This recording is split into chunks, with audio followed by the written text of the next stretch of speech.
Alhamdulillah hamdan katsiran thayyiban barakan fih kama yuhibbu rabbuna wa yarda. Wa asyhadu an la ilaha illallah wahdahu la syarikalah wa asyhadu anna Muhammadan abduhu wa rasuluhu la nabiyya ba'da ma ba'du. Alhamdulillah pada kesempatan sore hari ini kita lanjutkan pembahasan kita dari membacakan dan menerangkan secara ringkas kitab Mawaiz Shahabah, dan sekarang kita masuk kepada nasihat-nasihat wejangan petuah dari dua orang sahabat. Yang pertama Thalhah bin Ubaidillah dan yang kedua Zubair bin Awam. Semoga Allah Subhanahu wa taala meridhoi mereka berdua. Yang ada di halaman ke-67. Halaman ke-67.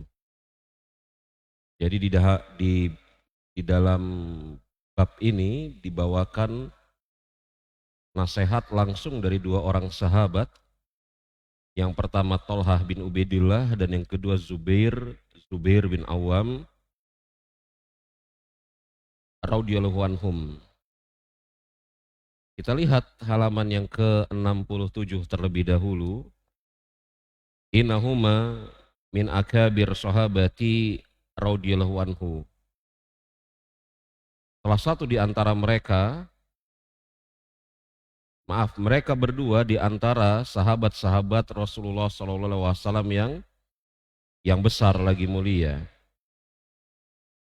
Wa miman busyira bil jannati wa hum ahya'un. Dan mereka telah mendapatkan kabar gembira masuk ke dalam surga dalam keadaan mereka masih hidup. Mata Nabi sallallahu alaihi wasallam wa huwa anhuma radin. Rasulullah sallallahu alaihi wasallam wafat dalam keadaan meridhoi mereka berdua, yakni meridhoi Thalhah bin Ubaidillah dan Zubair bin Awam. Wa adkhalahuma al-Faruq radhiyallahu anhu fi majlisi syura sudasi hina hadratuhu wafatu. Dan mereka berdua dimasukkan oleh Al-Faruq, yakni oleh Umar bin Khattab, di dalam majelis syura yang berjumlah 6 orang ketika telah mendekati wafatnya Umar bin Khattab. Jadi kalau kita mengikuti pelajaran kita di kesempatan tadi pagi, maka Umar bin Khattab radhiyallahu anhu, beliau berwasiat andai kata beliau wafat dan sahabat siapa? Siapa? Abu Ubaidah ibnul Jarrah masih hidup, maka beliau menghendaki sahabat Abu Ubaidah ibnul Jarrah yang menjadi penggantinya. Tetapi Abu Ubaidah ibnul Jarrah wafat terlebih dahulu dibanding Umar. Dan setelah mengucapkan kalimat tersebut, Umar tidak pernah berwasiat siapa lagi yang akan menggantikannya andai kata yang terjadi sebaliknya. Kan tadi pagi telah kita bahas ya bahwasanya Umar bin Khattab radhiyallahu anhu berwasiat andai kata beliau wafat dalam keadaan Abu Ubaidah ibnul Jarrah masih hidup, maka Abu Ubaidah ibnul Jarrah lah yang akan menjadi khalifah pengganti beliau. Tapi Umar bin Khattab tidak membuka kemungkinan yang lain. Yang tidak dibuka oleh Umar bin Khattab kemungkinan yang lain itu adalah andai kata Abu Ubaidah ibnul Jarrah wafat, maka siapa penggantinya? Siapa pengganti Abu Ubaidah ibnul Jarrah, yakni nominasi kedua, boleh ya kita katakan begitu ya. Sebagaimana Umar bin Khattab juga tidak mengisyaratkan bagaimana cara pemilihan khalifah sepeninggalan beliau. Apakah dengan ditunjuk ataukah dengan wasiat ataukah dengan apa? Tidak diucapkan oleh Umar bin Khattab. Tetapi menjelang Umar bin Khattab radhiyallahu anhu wafat dalam keadaan beliau sakaratul maut,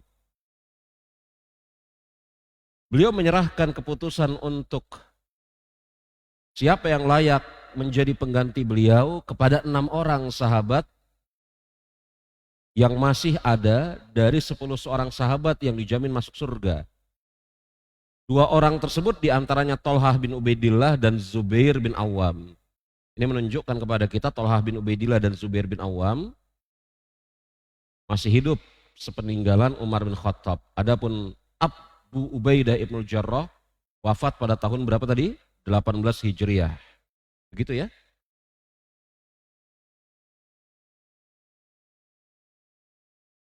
Kita lanjutkan.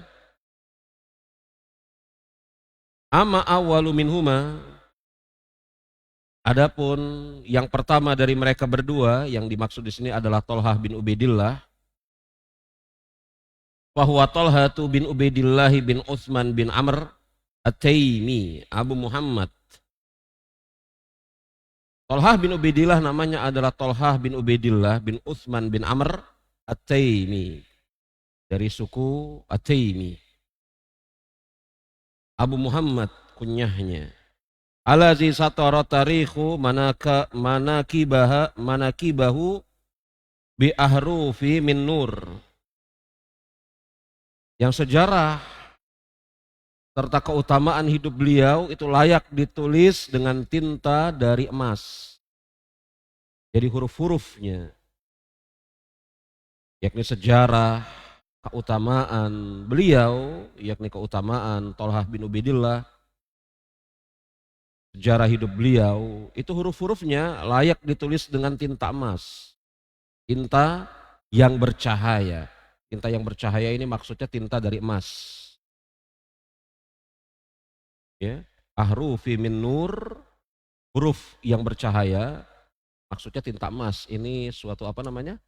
Bahasa kiasan gitu ya. Ahrufi minan nur, huruf yang bercahaya maksudnya tinta emas. Alaysa huwallazi ja'ala dhahrahu waqayatan li Rasulillahi sallallahu alaihi wasallam yauma Uhudin. Bukankah Tolhah bin Ubaidillah adalah sahabat yang menjadikan punggungnya sebagai tameng Rasulullah sallallahu alaihi wasallam pada hari perang Uhud? Waqayatan itu tameng, pelindung. Tameng atau pelindung. Ya. Waqayah itu tameng. Al-wiqayah waqayatan. Tameng atau pelindung. Makanya di sana ada kata-kata takwa.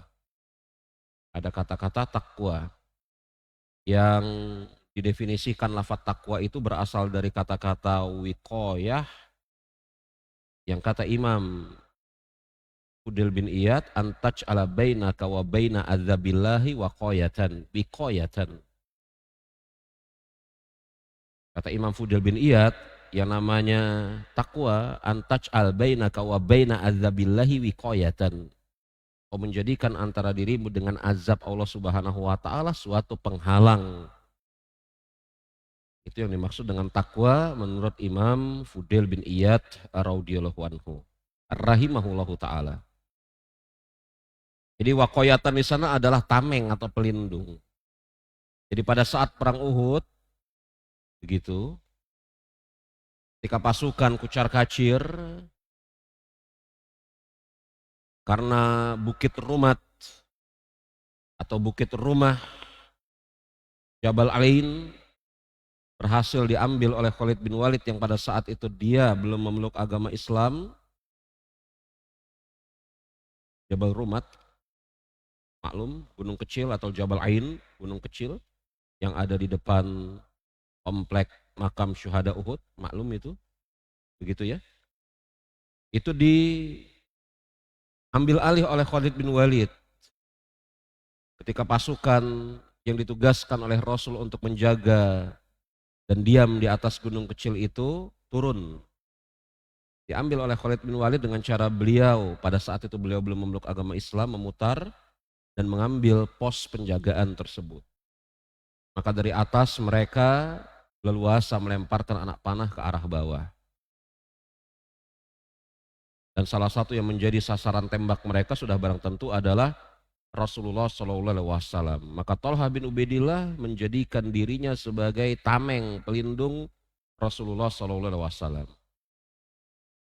Yakni dia melindungi tubuh Rasulullah dengan tubuhnya. Thalhah bin Ubaidillah. Pada saat perang Uhud, digambarkan oleh ahli sejarah hatta sara zahrahu kadzahri kunfuz min katsirati ma waqa'a alaihi min sihami radhiyallahu anhu. Sampai saking banyaknya anak panah itu mengenai punggungnya Thalhah bin Ubaidillah, maka punggungnya Thalhah bin Ubaidillah ini andai kata diibaratkan seperti punggungnya landak. Landak itu banyak apa namanya? Duri-durinya ya. Saking banyaknya, bukan cuma satu, tapi saking banyaknya anak panah yang mengenai punggungnya Thalhah bin Ubaidillah, maka andai kata kemudian diperumpamakan, maka Thalhah bin Ubaidillah ini seakan-akan punggungnya seperti punggung landak. Karena apa? Karena banyak sekali yakni anak panah yang menempel di punggungnya Thalhah bin Ubaidillah. Dan Rasul mengetahui itu, Rasul melihat. Dan kata Rasulullah SAW ketika Rasul mengetahui banyak sekali anak panah, kan ya anak panah itu kan datang. Kelihatan ya. Jadi Rasul menghadap ke sana, ke arah Bukit Rumat. Antum googling lah, Bukit Rumat itu sebelah mana, medan peperangan Uhud sebelah mana, Gunung Uhud di mana. Rasul melihat ke arah Bukit Rumat, memperhatikan bahwasanya pos penjagaan telah berhasil dikudeta oleh Khalid bin Walid. Pada saat itu Khalid bin Walid belum memeluk agama Islam. Dan ini salah satu hal yang disesali oleh Khalid bin Walid setelah beliau memeluk agama Islam. Begitu. Rasul melihat ke arah sana, Thalhah bin Ubaidillah menjadikan punggungnya sebagai tameng bagi Rasulullah SAW. Rasul melihat itu anak panah. Masuk ke tubuhnya Thalhah bin Ubaidillah.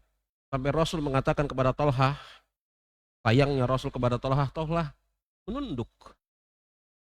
Yakni menyingkir, sudah. Thalhah mengatakan, Zohri laisa kal zohrak. Punggungku tidak seperti punggungmu ya Rasulullah. Beda. Punggungku tidak seperti punggungmu. Maklum ini kalimatnya. Zohri laisa kal zohrak. Punggungku tidak seperti punggungmu. Yakni kalau aku mati nggak berpengaruh apapun. Tapi kalau engkau mati ya Rasulullah, pengaruh sangat besar bagi kaum muslimin. Sampai dikatakan oleh para ahli sejarah hatta sara zahrahu kadzahri kunfuz. Sampai punggungnya Thalhah bin Ubaidillah itu saking banyaknya anak panah yang mengenai punggung beliau, kalau diumpamakan seperti punggungnya landak.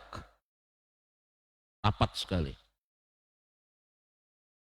Walidzalika qala anhu sallallahu alaihi wasallam, maka dengan sebab itu Rasulullah sallallahu alaihi wasallam bersabda tentang Thalhah bin Ubaidillah.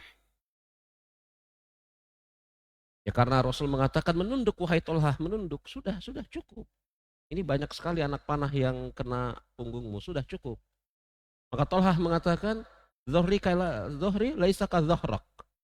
Punggungku tidak seperti punggungmu ya Rasulullah. Maka Rasul mengatakan, aujabat Thalhah, wajib bagi Thalhah, yakni wajabat lahul jannah. Wajib bagi Thalhah masuk surga.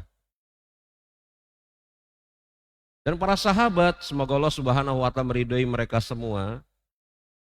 Mereka semua diantaranya adalah mengingat-ingat dalam bentuk untuk mensyukuri nikmat Allah Subhanahu wa taala. Mereka mengingat-ingat, ini yang penting ya jemaah ikhwan rahimani wa rahimakumullah. Kita ini kurang dalam rangka mengingat-ingat peristiwa-peristiwa yang seharusnya patut kita syukuri. Jadi para sahabat itu sering duduk mengingat-ingat bagaimana Allah Subhanahu wa taala selamatkan mereka dari kekufuran. Bagaimana Allah Subhanahu wa taala selamatkan mereka dari kesyirikan. Bagaimana Allah Subhanahu wa taala berikan kepada mereka kemenangan di medan perang Badar. Bagaimana Allah Subhanahu wa taala berikan mereka kemenangan di perang medan Uhud. Para sahabat sering mengingat-ingat itu. Ketika peristiwanya sudah terjadi lama, mereka sering mengingat-ingat. mengingat-ingat pertolongan Allah Subhanahu wa taala, ya dengan sebab itu mudah-mudahan menumbuhkan rasa syukur. Ini yang kita kurang ini. Saya dan Anda, kita kurang. Maka kalau para sahabat lagi ngumpul mengingat-ingat perang Uhud, maka Abu Bakar As-Siddiq radhiyallahu anhu mengatakan, perang Uhud itu punya Tolhah semuanya, kita nggak ada saham sedikit pun di dalamnya. Itu dalam keadaan Tolhah bin Ubaidillah masih hidup. Perang Uhud itu milik Tolhah semuanya, lit Tolhah. Kita nggak ada saham sedikit pun di dalamnya. Padahal Abu Bakar As-Siddiq maklum. Ini adalah Abu Bakar As-Siddiq maklum ya, pemberani, membela Rasul. Maklum Abu Bakar As-Siddiq, Umar bin Khattab. Tapi untuk menggambarkan betapa besarnya jasa Tolhah bin Ubaidillah di medan perang Uhud, maka Abu Bakar As-Siddiq mengatakan, "Zaka kulluhu yauma Tolhah." Itu hari Uhud itu nggak ada satupun hari yang buat kita, itu seluruhnya hari miliknya Tolhah bin Ubaidillah. Hari miliknya Tolhah bin Ubaidillah. Iya. Nah ini yang saya katakan tadi, kita ini kurang dari dalam mengingat nikmat-nikmat Allah Subhanahu wa taala. Coba deh kalau kita mengingat-ingat nikmat Allah Subhanahu wa taala yang Allah berikan kepada kita. Mudah-mudahan timbul di sana rasa syukur, menghargai nikmat Allah Subhanahu wa taala dan menjadikan kita terus berusaha menjaga nikmat tersebut. Contoh yang paling mudah saja, di atas perjalanan dakwah salaf di kota Lubuk Linggau ini. Bagaimana dulu kita berpindah dari masjid satu ke masjid yang lain, dari rumah satu ke rumah yang lain. Betul? Menghadapi gangguan, cobaan. Pada saat itu, maklum, antum yang 10-20 tahun ngaji, mengikuti perkembangan dakwah di kota ini, 15 tahun yang lalu. Ingat coba, bagaimana keadaan kita pada saat itu. Berpindah dari satu rumah ke rumah yang lain, diganggu, dalam keadaan tidak nyaman, tempatnya kecil berdesak-desakan. Kemudian Allah Subhanahu wa taala berikan kepada kita nikmat. Nikmat adanya masjid ini dan macam-macam. Coba ingat-ingat peristiwa terdahulu dan nikmat yang Allah Subhanahu wa taala berikan kepada kita. Mudah-mudahan dengan sebab itu Allah Subhanahu wa taala tambahkan nikmat tersebut untuk kita dan kita menghargai nikmat ini. Menghargai nikmat Allah Subhanahu wa taala wujudkan masjid di sini. Menghargai Allah Subhanahu wa taala wujudkan sekolah-sekolah yang ada di sekitar sini. Nikmat yang besar yang Allah Subhanahu wa taala berikan kepada kita. Menghargai nikmat yang Allah Subhanahu wa taala berikan kepada kita, yakni ikhwan dan akhwat yang membantu turut serta di dalam perkembangan dakwah. Kita kurang mengingat nikmat-nikmat Allah Subhanahu wa taala, padahal mengingat-ingat nikmat Allah Subhanahu wa taala ini kebiasaan salafus soleh. Entah kenapa salafus soleh itu hampir tidak pernah mengingat musibah yang menimpa mereka, bencana dan cobaan yang menimpa mereka. Tetapi kalau mengingat nikmat-nikmat Allah Subhanahu wa taala itu menjadi tabiat dan kebiasaan mereka. Coba deh, sesekali kita ingat atas apa yang kemudian berlaku dan berjalan di kehidupan kita 10 tahun yang lalu misalnya. Mudah-mudahan dengan sebab itu tumbuh rasa syukur di dalam hati kita. Kita hargai, kita jaga. Makanya para sahabat, mereka duduk. Dan ini kita jumpai ya, betapa kemudian Umar bin Khattab mengingat ketika masa kufurnya belum memeluk agama Islam. Bagaimana Salman Al-Farisi radhiyallahu anhu mengingat perjalanannya yang begitu panjang mencari hidayah. Dia duduk, Salman Al-Farisi, dalam keadaan bukan hanya syekh tetapi kabir fisin. Kalau syekh itu 40 tahun ke atas, Salman Al-Farisi bukan hanya syekh, bukan hanya 40 tahun ke atas, tapi kabir fisin, usianya sudah sangat tua. Bersandar di sebatang pohon korma, sambil kemudian meluruskan daun-daun kurma, menganyam daun-daun kurma itu untuk dijadikan topi dan menjual hasilnya. Orang-orang berkumpul di sekitar Salman Al-Farisi. Karena heran, ini kok ada orang Parsi tiba-tiba ada di kota Madinah. Gimana ceritanya? Parsi, Persia, Iran jauh. Kok bisa-bisanya ada orang Parsi tinggal di kota Madinah? Maka Salman Al-Farisi menceritakan kisahnya. Perjalanan beliau menjemput hidayah, berpindah dari satu tempat ke tempat yang lain. Yang pada saat itu dia, Salman Al-Farisi nggak sadar, ternyata Rasul ikut mendengar. Rasul mengatakan kepada Salman Al-Farisi, ulangi lagi Salman. Salman menceritakan lagi. Laki-laki tua bersandar di batang pohon, merajut daun kurma untuk dijadikan topi ataupun yang semisalnya. Salman Al-Farisi radhiyallahu anhu mengingat masa-masa di mana Allah Subhanahu wa taala berikan kepadanya hidayah, petunjuk. Nah ini, padahal kita tahu Allah Subhanahu wa taala memerintahkan kita untuk wa amma bi ni'mati rabbika fahaddits. Tahu itu kita. Adapun terhadap nikmat yang telah Allah Subhanahu wa taala berikan kepada kalian, maka hadis, bicarakanlah, ucapkanlah.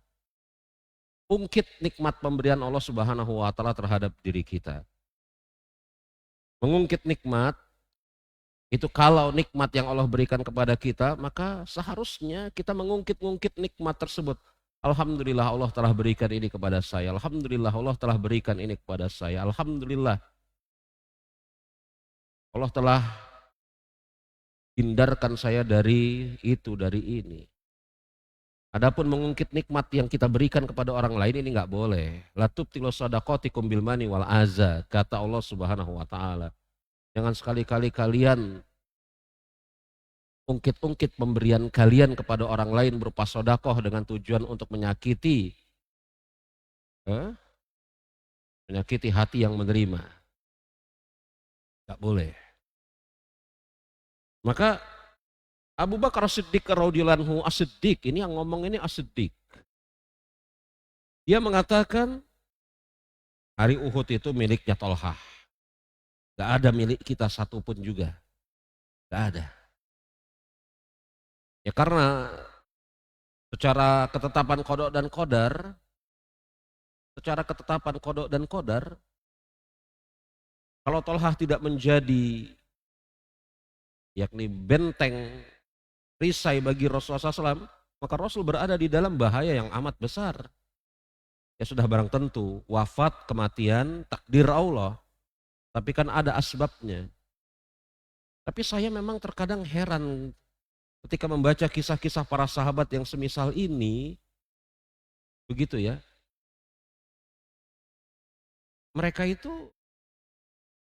sama fisiknya dengan kita.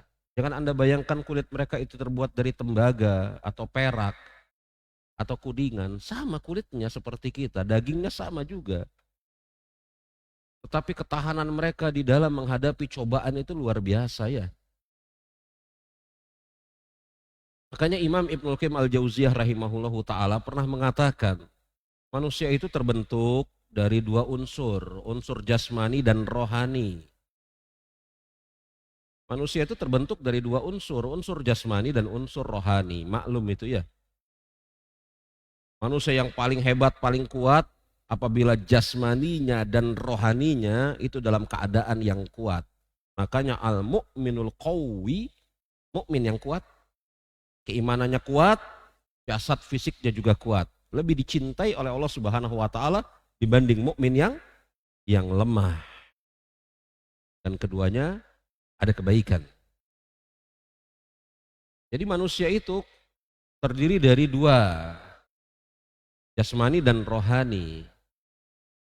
Orang yang paling beruntung, paling bagus adalah yang kuat fisiknya, jasmaninya, sekaligus kuat ruhiyahnya. Betul? Yang paling merugi jelas ya, ruhnya sudah miskin, jasadnya sakit-sakitan. Ini paling miskin, ini sedih. Tapi memang para sahabat, semoga Allah Subhanahu wa taala meridhoi beliau, mereka itu seakan-akan punya dalam tanda kutip booster pada titik-titik tertentu. ruhnya itu sangat kuat sehingga mengalahkan jasad. Ruhiyahnya sangat kuat. Kalau jasad kita dengan jasad para sahabat itu sama. Jasad kita dengan jasad sahabat itu sama. Terbuat dari darah, daging, tulang, sama. Tetapi mungkin yang kurang atas diri kita adalah kekuatan ruh. Sehingga kekuatan ruh tersebut tidak bisa menambah kekuatan jasad. Begitu loh. Makanya Mutanabbi, orang penyair mengatakan dalam suatu ucapan diwannya, apa kata Mutanabbi? Belum hadir di ingatan saya, mudah-mudahan nanti hadir. Ya. Gak terbayang memang ada sahabat-sahabat yang bisa kena puluhan anak panah. Ada sahabat-sahabat yang baru mati ketika telah terkena sekian puluh sabetan pedang. Jasad mereka sama dengan jasad kita. Bahkan mungkin maaf ya, secara perimbangan gizi mungkin lebih banyak gizi kita. 4 sehat 5 sempurnanya. Tapi kok bisa mereka dalam keadaan sekuat itu? Para ruhaninya menopang, memboster kemampuan jasadnya. Iya. Kemudian dikatakan di sana wasyahida baqiyata masyahid ma'a Rasulillah sallallahu alaihi wasallam, dan Thalhah bin Ubaidillah itu menghadiri seluruh peperangan bersama Rasulullah sallallahu alaihi wasallam. Ya. Oh iya, ada paragraf yang terlupa tadi di atas. Ada paragraf yang terlupa. Kadzohri kunfuzi min kathirati ma waqa'a alaihi min sihami radhiyallahu anhu. Punggungnya Thalhah bin Ubaidillah itu banyak sekali anak panah yang mengenainya, maka seakan-akan punggung beliau seperti punggungnya landak. Sampai di situ ya. Ada lanjutannya. Wa kanat yaduhu sala'a. Adapun tangannya itu lemah, cacat. Tangannya Thalhah bin Ubaidillah ini lemah dan cacat karena menangkis sabetan pedang yang diarahkan kepada Rasulullah Shallallahu Alaihi Wasallam. Iya. Jadi tangannya Thalhah bin Ubaidillah itu cacat karena menangkis sabetan pedang yang diarahkan kepada Rasulullah SAW pada saat perang Uhud tersebut. Pada saat perang Uhud tersebut. Jadi betul-betul Thalhah bin Ubaidillah memposisikan dirinya sebagai tameng hidup bagi Rasulullah SAW. Betul-betul. Memposisikan dirinya sebagai tameng hidup. Ya. Maka dengan sebab itu Rasul mengatakan aujaba Thalhah, wajib bagi Thalhah masuk surga. Kita lanjutkan wasyahida baqiyata masyahid ma'a Rasulillah sallallahu alaihi wasallam. Dan Thalhah bin Ubaidillah hadir di dalam seluruh peperangan bersama Rasulullah sallallahu alaihi wasallam. Wa qutila sanata sitti wa salasina wa huwa ibnu arba'i sittin sanata. Dan Thalhah bin Ubaidillah yakni apa? Terbunuh pada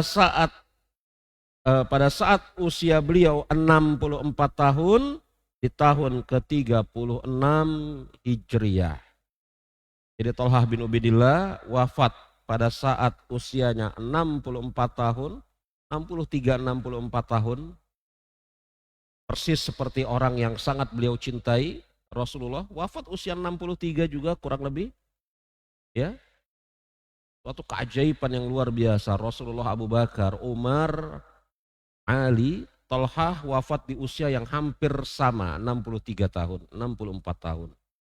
Yang agak lama hidupnya itu Utsman bin Affan. Agak lama hidupnya. Sampai sekitar 80 tahunan Utsman bin Affan. Pada saat usia beliau 64 tahun, wafat pada tahun ke-36 Hijriyah.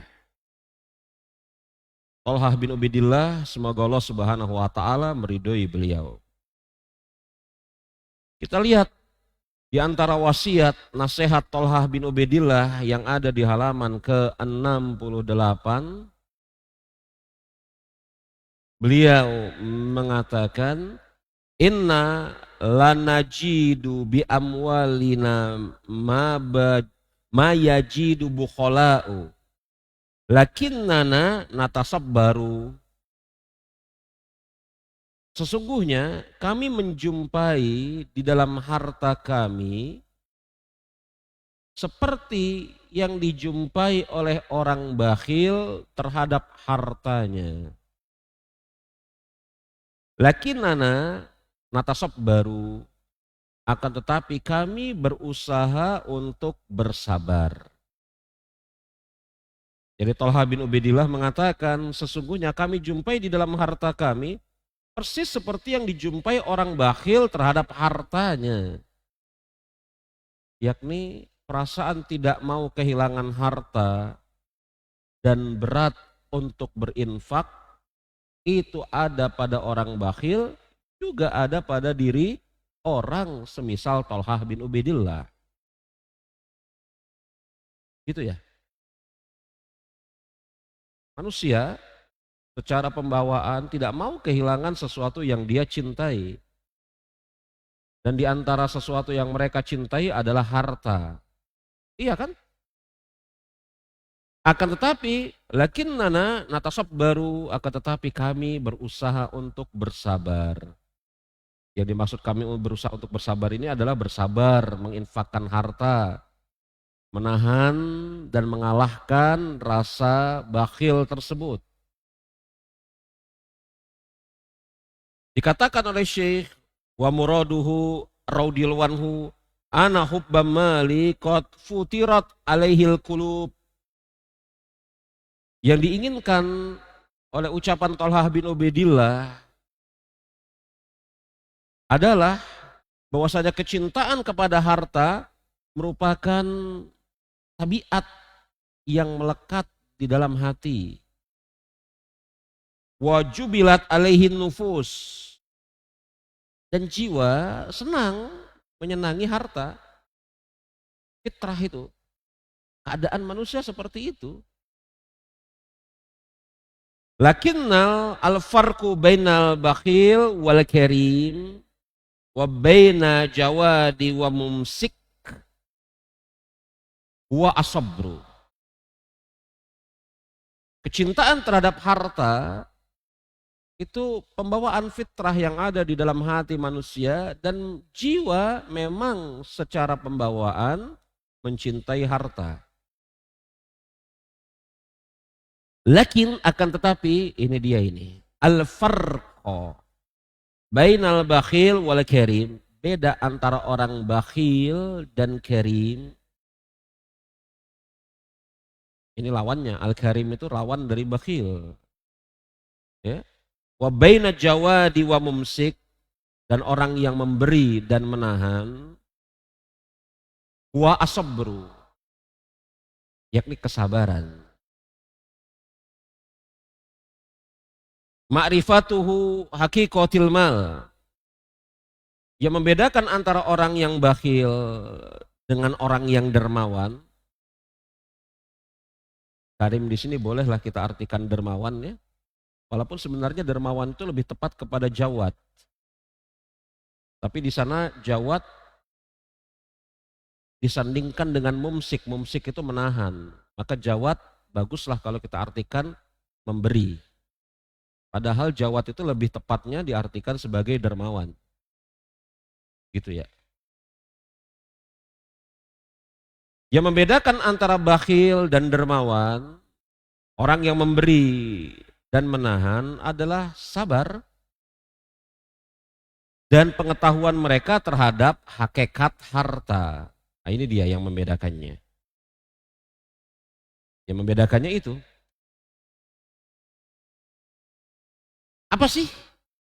Wa annahu ghadin raihun. Karena harta ini akan pergi, berlalu. Kalau tidak kehilangan, kalau tidak kita kehilangannya, kalau tidak kita kehilangannya, kalau enggak kita meninggalkannya. Sudah begitu saja. Kita kehilangan harta atau kalau enggak kehilangan kita akan meninggalkannya. Seperti yang kita bahas di kesempatan semalam. Wa anal mal baki fi haqiqati huwa anfaqahu abdu la mahabasahu. Karena sesungguhnya hakikat harta adalah yang diinfakkan oleh seorang hamba, bukan yang dia tahan. Itu hakikat harta. Hakikat harta adalah yang dia infakkan, bukan yang dia tahan. Yang dia sodakohkan, dia infakkan, dia wakafkan. Baik sodakoh yang wajib, semisal nafkah, zakat, ataupun sodakoh yang sunnah. Ini nafkah yang terus menerus ada. Sedangkan harta yang ditahan, tidak disodakohkan, tidak diinfakkan, tidak diwakafkan. Ini bukan hakikat harta yang sebenarnya. Kama qala Nabi sallallahu alaihi wasallam fi ma rawahu Bukhari an Ibnu Mas'ud radhiyallahu anhu. Bagaimana diriwayatkan oleh Imam Bukhari dari sahabat Abdullah bin Mas'ud, semoga Allah Subhanahu wa taala meridhai beliau. Beliau berkata, bahwasanya Rasulullah sallallahu alaihi wasallam bersabda, ayyukum malu warithihi ahabbu ilaihi min malihi. Siapa di antara kalian yang lebih mencintai harta ahli warisnya dibanding hartanya sendiri? Siapa di antara kalian yang lebih mencintai harta ahli warisnya dibanding hartanya sendiri? Para sahabat mengatakan, ya Rasulullah, ma minna ahadun illa maluhu ahabbu ilaihi. Tidak ada di antara kita kecuali lebih mencintai hartanya sendiri dibanding harta ahli warisnya.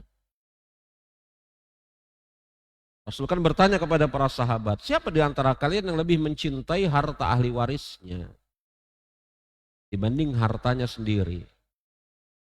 Maka para sahabat mengatakan, tidak ada di antara kita seorang pun yang lebih mencintai harta ahli warisnya dibanding hartanya sendiri. Ya, seseorang sudah barang tentu lebih mencintai hartanya sendiri dibanding harta ahli warisnya.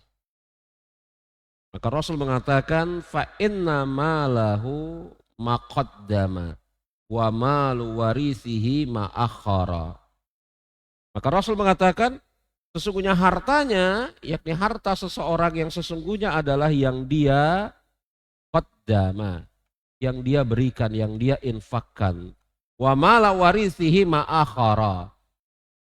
Adapun harta ahli warisnya yang dia akhirkan, yakni tidak dia infakkan, tidak dia sodakohkan. Hadis riwayat Imam Bukhari. Jadi harta ahli waris adalah harta yang tidak disodakohkan. Iya kan?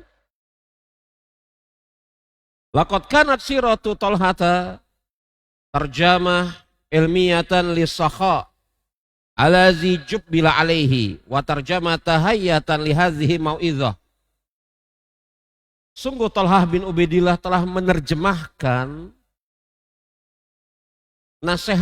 nasihat beliau ini ke dalam kehidupan nyatanya. Dan jadilah dia sosok yang sakha, dermawan. Ini lafadz sakha ini lafadz dermawan yang paling tinggi. Bagaimana bakhil, pelit juga memiliki lafadz yang bertingkat-tingkat. Ya kan?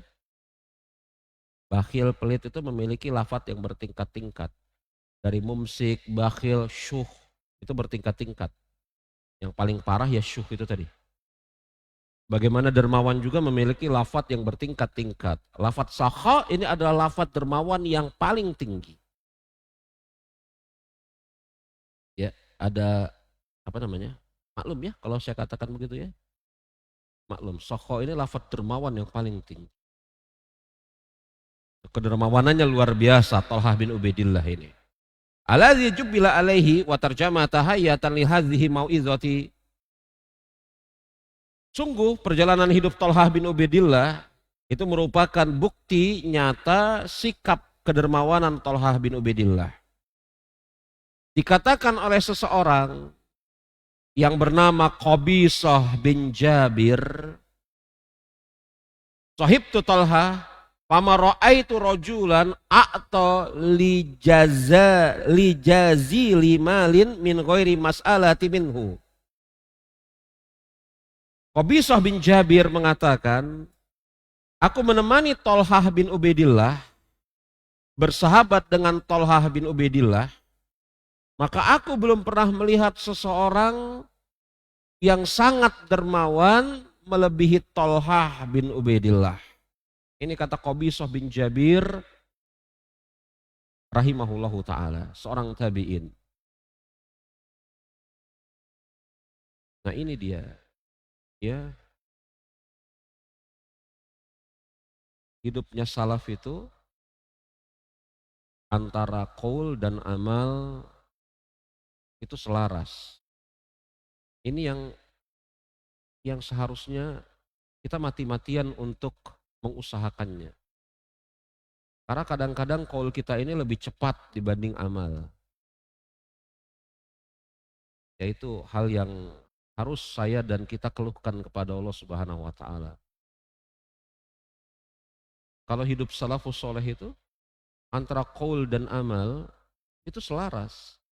Makanya ada seorang peneliti sampai membuat buku yang setebal kurang lebih 1200 halaman yang judulnya Hayatus Salaf Bainal Qaul wal Amal.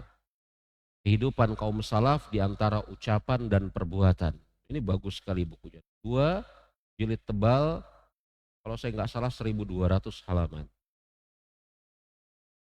Ucapan salaf, hidup salaf di antara ucapan dan perbuatan. Mereka mengucapkan ini. Apa yang mereka ucapkan itu ada bukti nyatanya berupa perbuatan ini. Hah?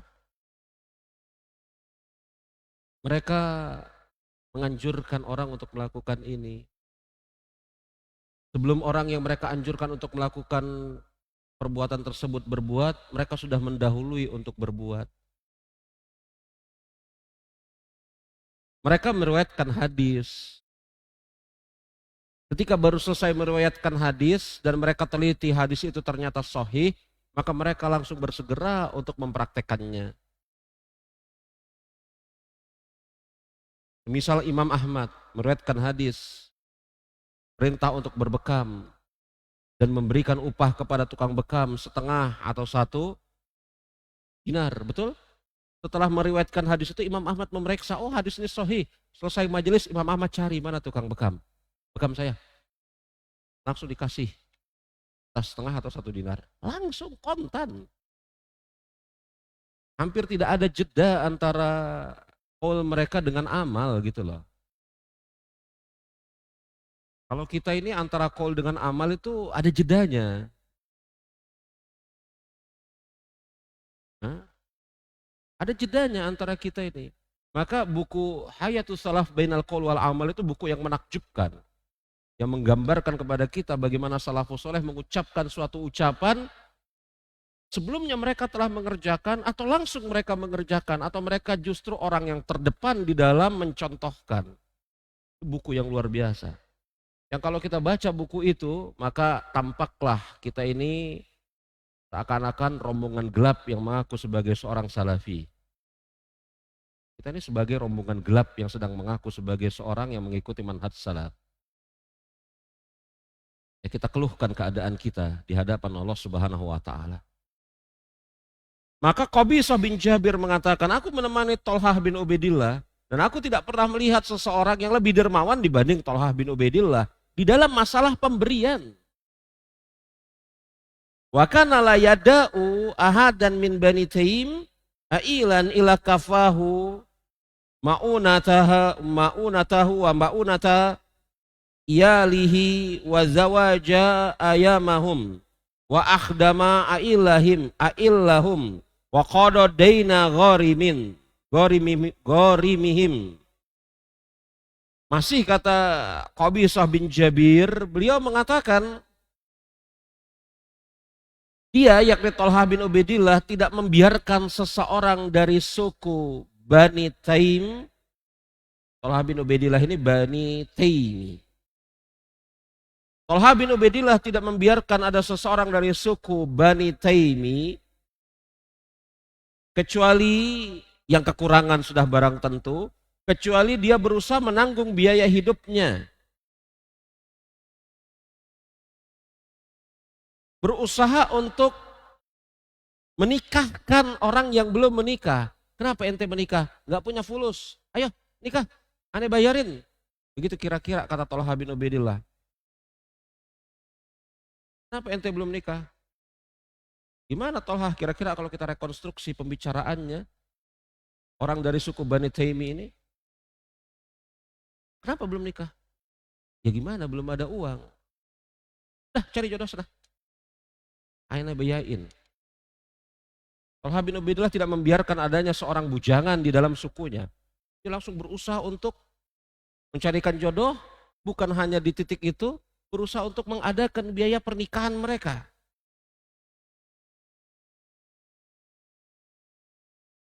Kalau yang setelah menikah ini mengalami kesulitan ke ekonomi, habis nikah mengalami kesulitan ekonomi, apa yang dilakukan oleh Thalhah bin Ubaidillah?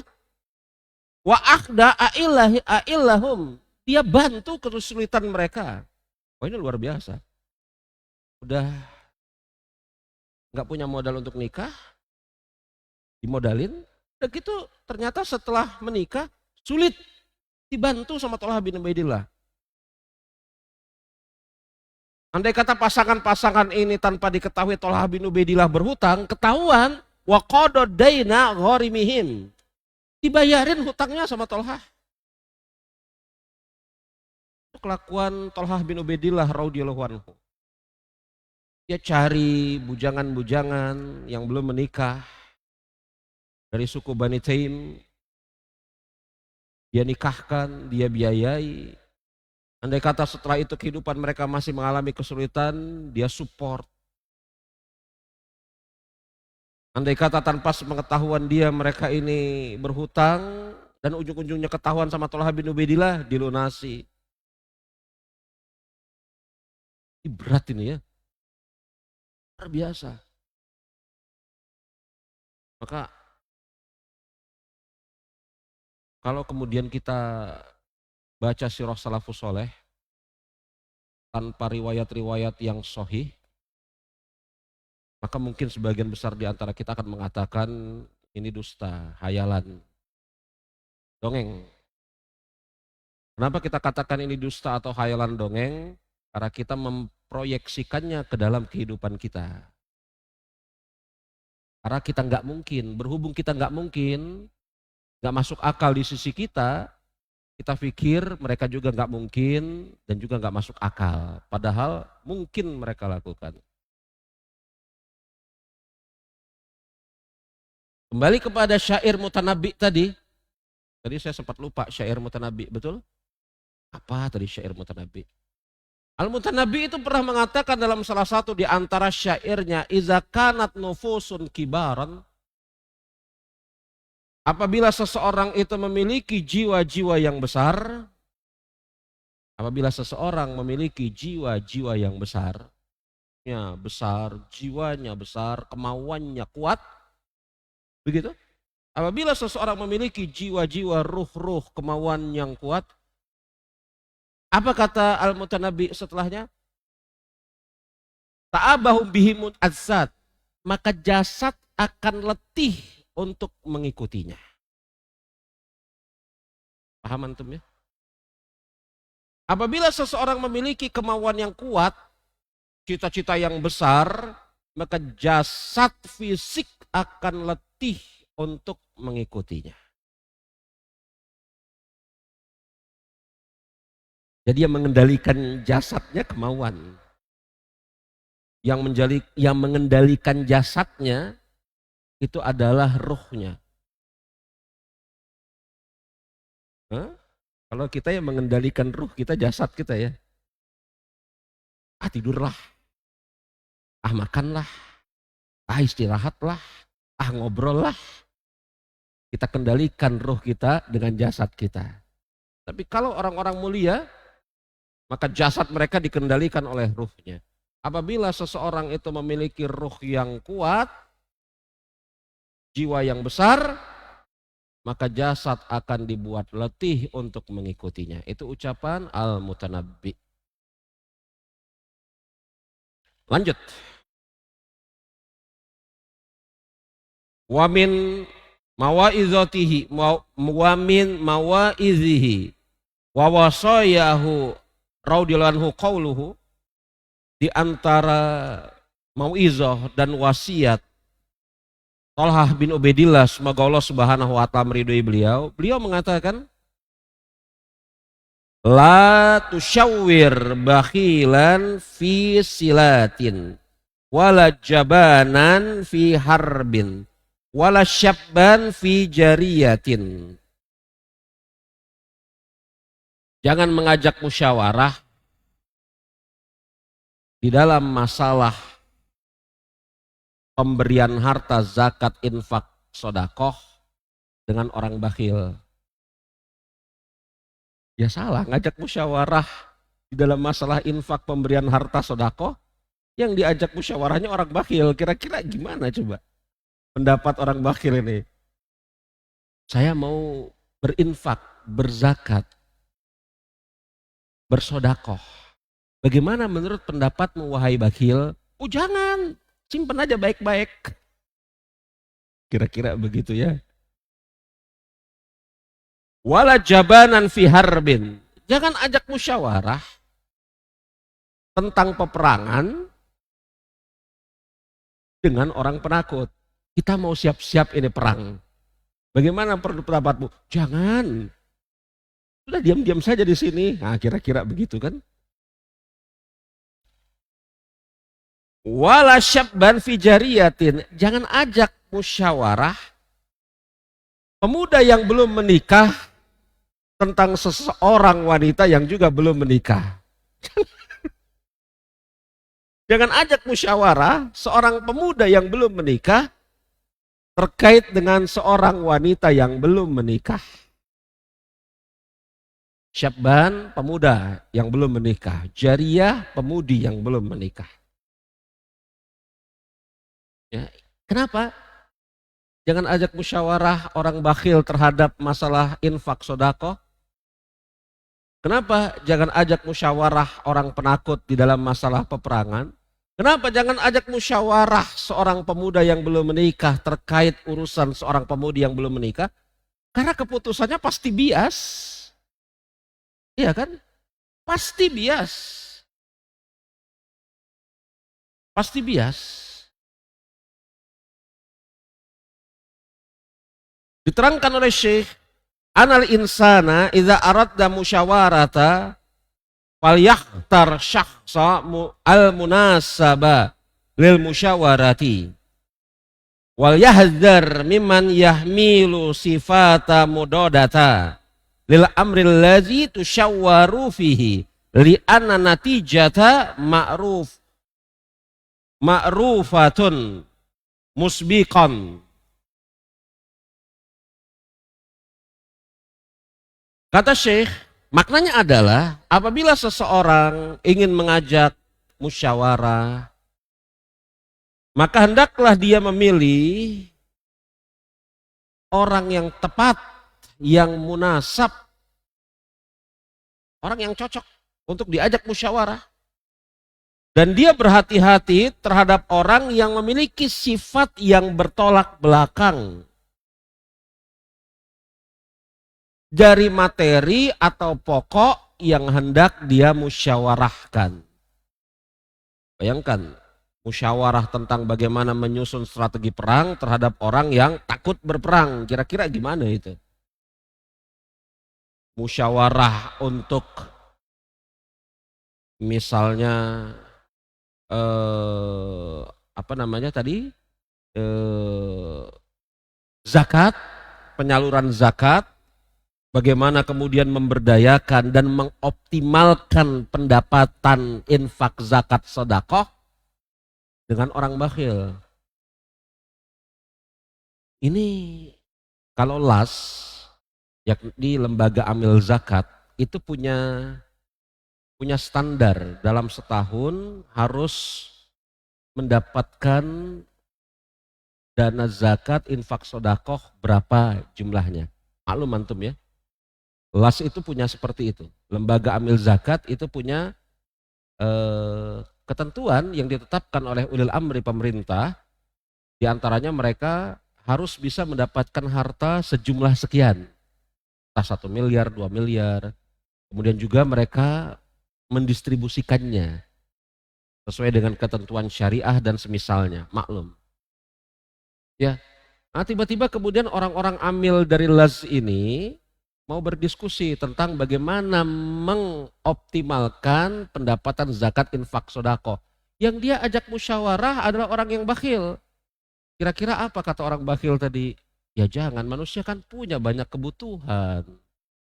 Sudahlah kita cukup dengan segini saja kita. Begitu. Ya. Gimana cara kita memaksimalkannya? Ya jangan. Manusia kan punya banyak kebutuhan, keperluan. Ya kalau cuma dapat sedikit ya sudahlah, sabar saja. Kira-kira begitu. Ya.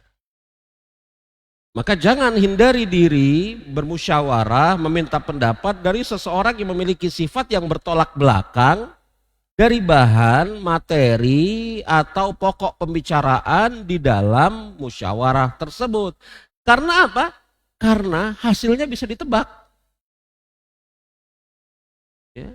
Meminta pendapat dari orang bakhil bagaimana cara menyalurkan harta, pendapatnya bisa ditebak. Kira-kira apa tuh kata orang bakhil? Ya.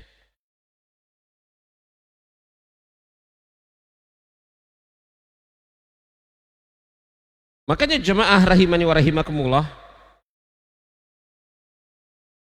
kita lihat ini di halaman ke-69. Paragraf ketiga dari atas. Walihaza, ketemu yang saya baca ya?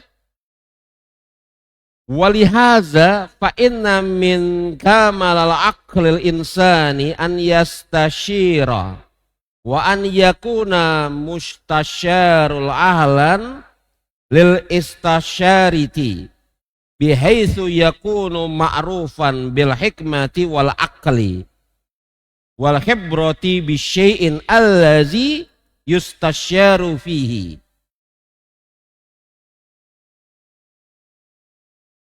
Dan sesungguhnya termaksud kesempurnaan akal seseorang, dia meminta pendapat dan orang yang dimintakan pendapat tersebut adalah dikenal orang yang memiliki ma'rufan bil hikmah wal akli. Dikenal orang yang memiliki hikmah, pemahaman, dan kecerdasan.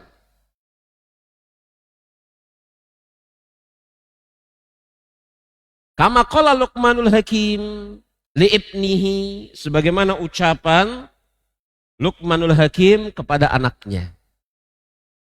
Ini bagus nih ucapan Luqmanul Hakim pada anaknya. Apa kata Luqmanul Hakim kepada anaknya? Syawir man jarrab umur fa innahu yu'tika man ra'yihi maqama alaihi baghalai wa anta ta'khudhu majanan. Kata Luqmanul Hakim kepada anaknya, ajaklah bermusyawarah orang yang sudah berpengalaman. Karena dia akan memberikan pendapat sesuai dengan pengalamannya. Dia telah melewati peristiwa itu dengan penuh kesulitan dan harga yang mahal, sedangkan engkau mengambilnya secara gratis. Kan begitu ya. Bagus ya ucapan Luqmanul Hakim ya. Ajaklah musyawarah orang yang sudah berpengalaman. Karena dia akan memberikan pendapat sesuai dengan pengalamannya. Ketika dia menjalani peristiwa tersebut dengan mengeluarkan biaya dan kesulitan dengan cara yang mahal, sedangkan engkau menyerap pengalamannya dengan cara yang gratis.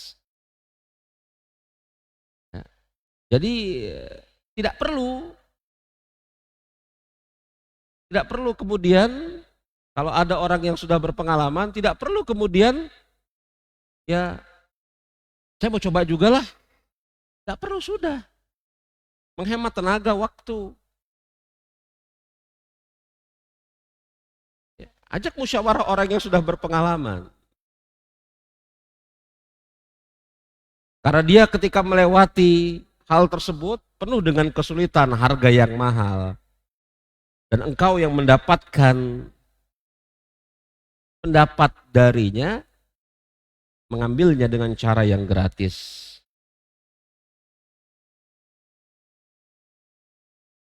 Makanya kemudian jamaah rahimani wa rahimakumullah dikatakan oleh sebagian ahli hikmah,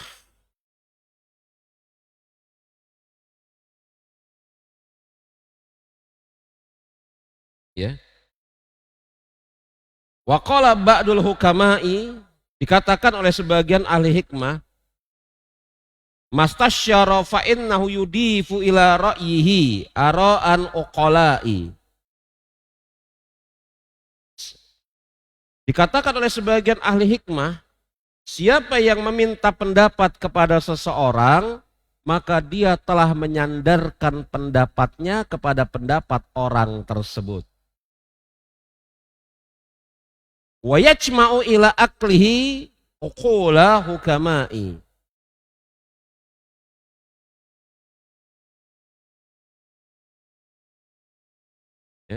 Wa yajma'u ila uqulihi uqulan hukama'i. Dan dia menggabungkan pendapatnya dengan pendapat orang tersebut. Maksudnya begini, ketika seseorang mengajak musyawarah orang lain, maka pada hakikatnya dia sedang menggabungkan. Ketika seseorang mengajak musyawarah orang lain untuk mengambil suatu keputusan, maka pada hakikatnya keputusan yang dia ambil itu adalah hasil pemikiran orang lain tersebut dengan dirinya. Dia menggabungkan pendapat dia dengan orang tersebut. Iya kan? Seperti itu. Wa ra'yu qadhu rubbama dzalla wal aqlul fardu rubbama dhalla.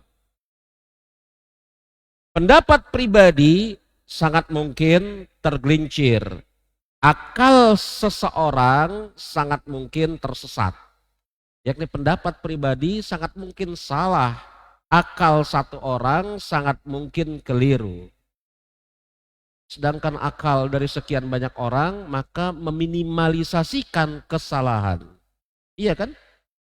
Maka waqad qil, berkata sebagian orang, mahabba manistakharra wala nadima manistasyarra. Ini bagus ini, kalimat yang bagus. Tidak pernah menyesal orang yang beristikharah, sebagaimana juga tidak pernah menyesal orang yang bermusyawarah. Ini bagus, kalimat yang bagus sekali.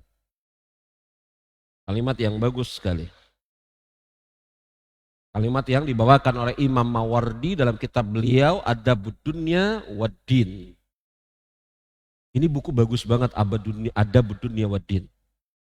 Yakni adab menyikapi dunia agar jangan sampai agama kita tergelincir. Ini bagus sekali, tulisan Imam Al-Mawardi, Adabud Dunya Waddin. Adab menyikapi dunia agar jangan sampai agama kita tergelincir. Kira-kira begitulah isinya. Adabud Dunya Waddin. Adab terhadap dunia dan agama.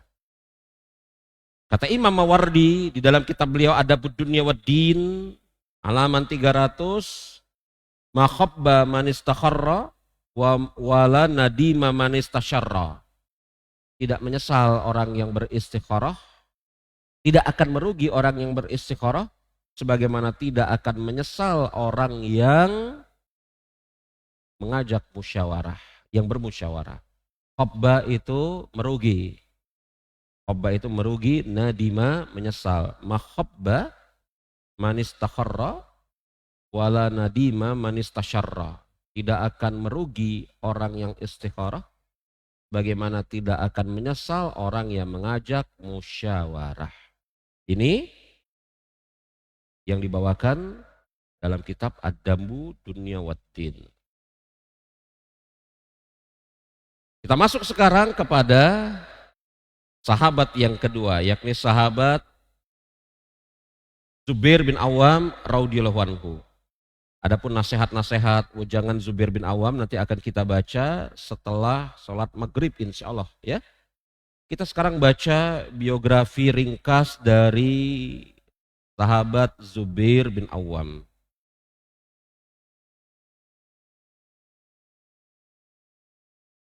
Ya. Amma sahabi tsani, adapun sahabat yang kedua yang belum kita bahas nasihat-nasihatnya, karena tadi dua orang sahabat Tolhah dan Zubair, yang sudah dibahas Tolhah, Zubair belum. Fahuwa minal lazina istajabu lillahi wali rasuli mim ba'di ma asabahum qarhu. Adapun sahabat kedua yang belum kita bahas nasihat-nasihatnya adalah dia yang telah memenuhi panggilan Allah Subhanahu wa taala dan Rasulnya. Setelah kemudian dia, yakni Rasulullah sallallahu alaihi wasallam, tertimpa al-qarhu. Al-qarhu itu yakni luka, cedera.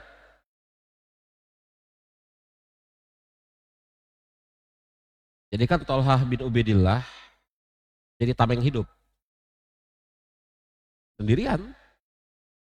Yang lain mana? Yang lain kan berperang. Bukan yang lain nonton.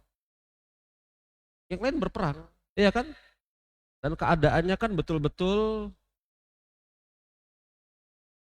di luar kendali. Pasukan kaum muslimin kucar-kacir. Terdengar kabar Rasulullah SAW wafat, bahkan mati, telah berhasil dibunuh oleh orang Quraisy. Dan tubuhnya Rasul juga tidak kelihatan karena ditutupi oleh Tolhah bin Ubaidillah. Kan begitu. Dan Tolhah bin Ubaidillah sudah banyak anak panah mengenai tubuh beliau. Maka Rasulullah SAW mengangkat suaranya karena ada berita kencang. Ada suara yang menyeru, Muhammad telah mati. Begitu kan? Muhammad telah mati. Ini kata orang-orang kafir Quraisy dalam rangka hendak menjatuhkan mental kaum muslimin. Muhammad telah mati. Ini kalau didiamkan sebegitu saja, maka jelas akan menjatuhkan mental para sahabat. Dan Rasul juga melihat bahwasanya Tolhah bin Ubaidillah sudah banyak mengeluarkan darah. Tubuhnya penuh dengan anak panah. Maka Rasul menyeru, bersuara keras, yang suara tersebut fungsinya ada dua. Yang pertama mengkabarkan bahwasanya beliau masih hidup. Sahabat itu tahu suaranya Rasulullah seperti apa, nadanya, intonasinya, tahu. Ya. Yang kedua, untuk kemudian memberikan support kepada Tolhah bin Ubaidillah. Ya, asabahum qarhu.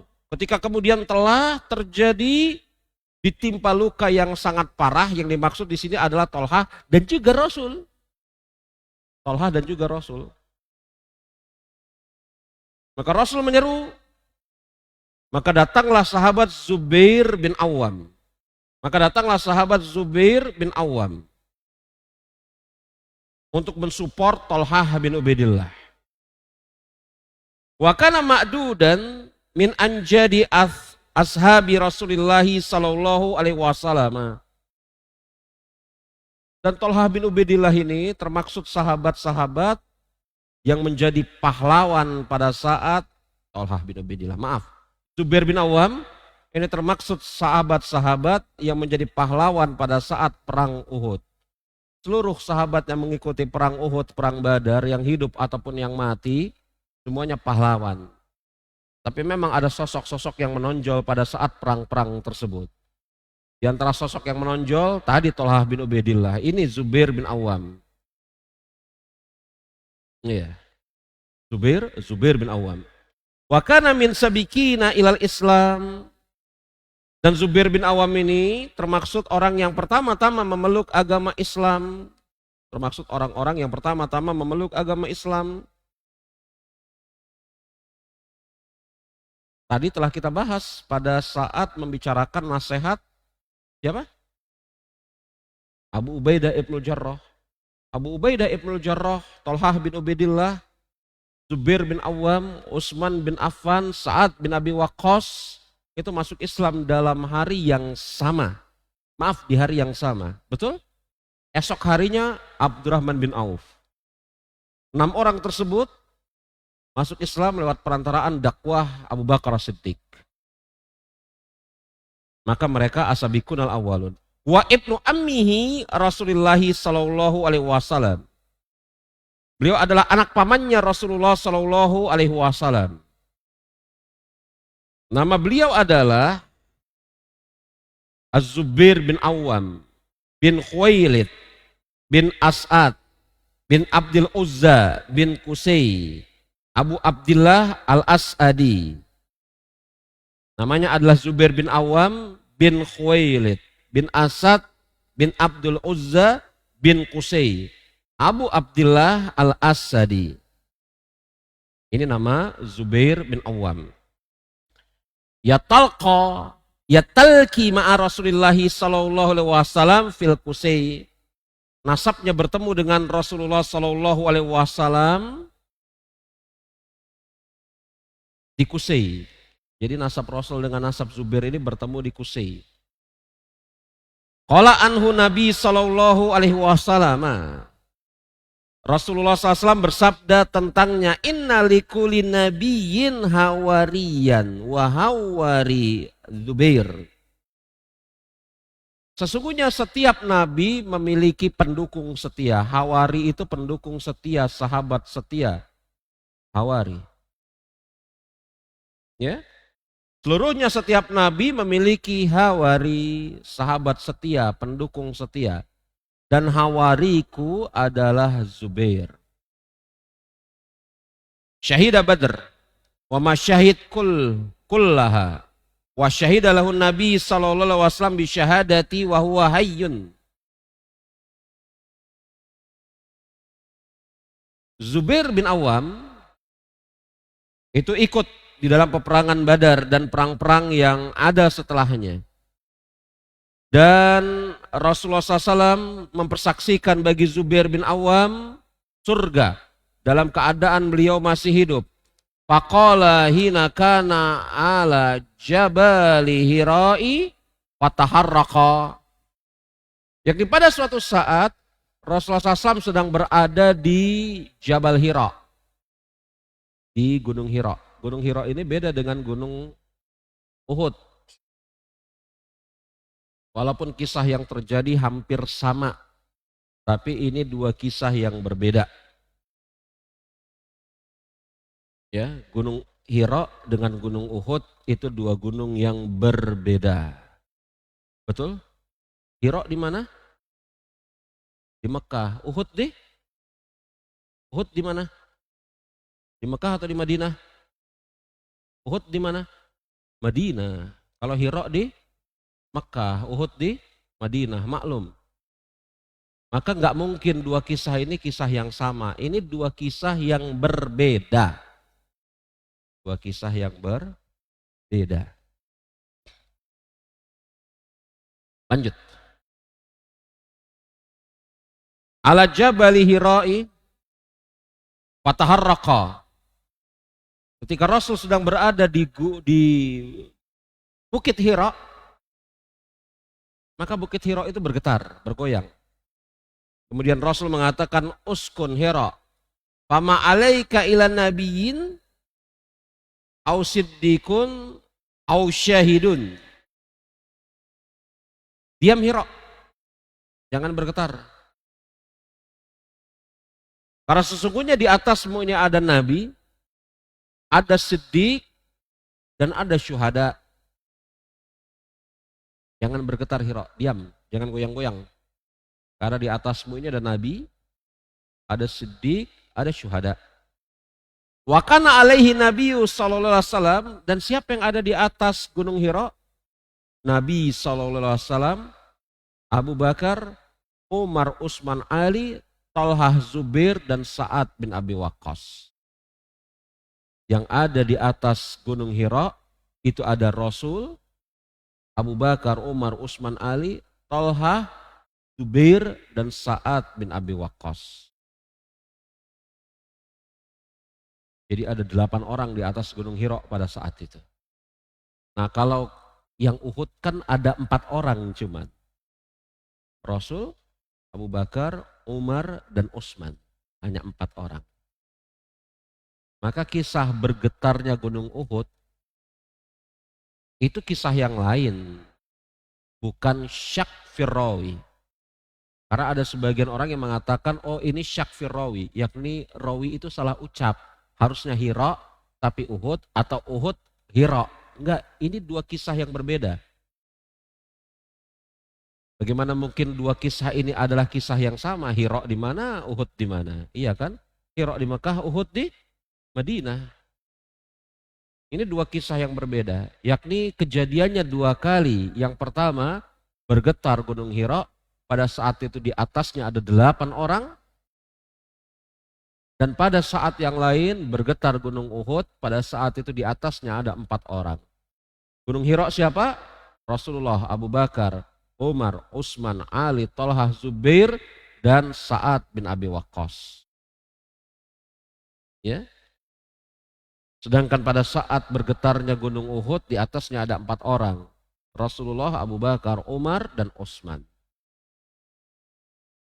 Dan apa yang Rasul katakan terhadap 8 orang di sini, 7 orang di sini, syahidan, betul semuanya mati syahid. Utsman mati syahid, Ali mati syahid, Talhah, Zubair, dan Sa'ad bin Abi Waqqas semuanya mati syahid. Mati syahid dalam makna peperangan. Mati syahid dalam makna peperangan. Ya, Abu Ubaidah bin Jarrah nggak ada di sini ya? Nggak ada ya? Sa'id bin Zaid nggak ada ya? Bagaimana kemudian juga siapa? Abdurrahman bin Auf nggak ada di sini. Tapi itu tidak mengurangi keutamaan mereka, enggak.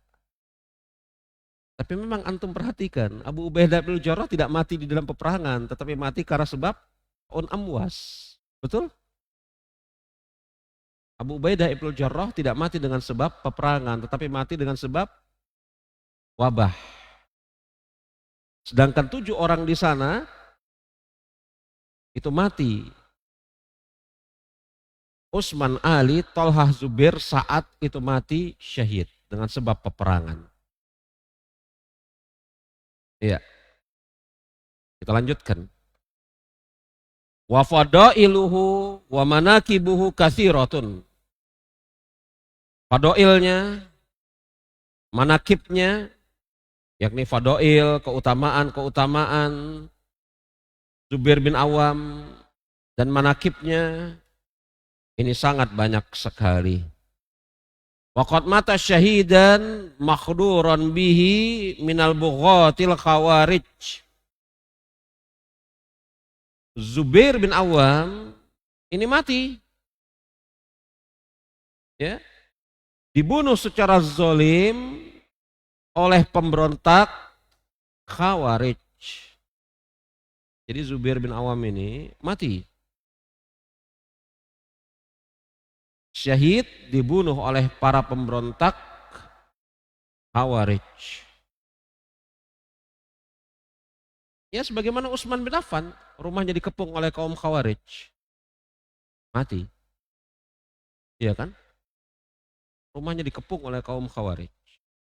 Yang para sahabat Sudah kita bahas biografinya Utsman pada kesempatan daurah yang pertama terhadap kitab ini.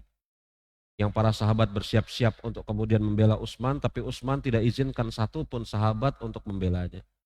Karena pertimbangan khawatir nanti akan datang korban yang lebih banyak. Kan begitu. Zubair bin Awam mati dibunuh oleh kaum Khawarij. Bayangkan kaum Khawarij ya. Buatan mereka bahkan sampai menjadi sebab matinya sahabat-sahabat yang dijamin masuk surga.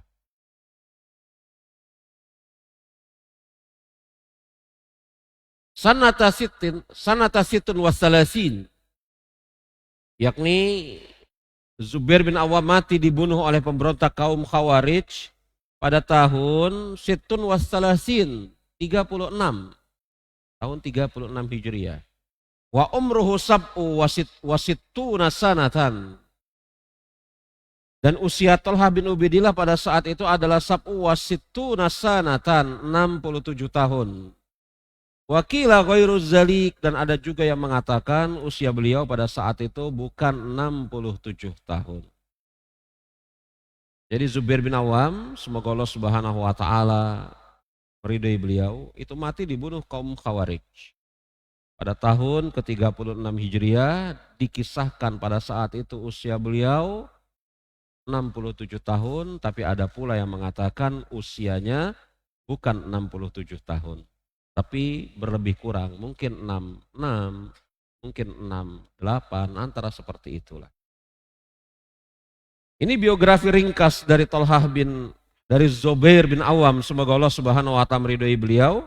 Adapun nasihat-nasihat beliau belum kita baca, insyaallah taala nasihat-nasihat beliau akan kita baca nanti setelah sholat maghrib sampai menjelang sholat isya, insyaallah taala. Kita tutup pembicaraan kita sampai di sini dengan mengucapkan subhanakallahumma wa bihamdika asyhadu alla ilaha illa anta astaghfiruka wa atubu ilaik wa qur da'wana alhamdulillahirabbil alamin. Assalamualaikum warahmatullahi wabarakatuh.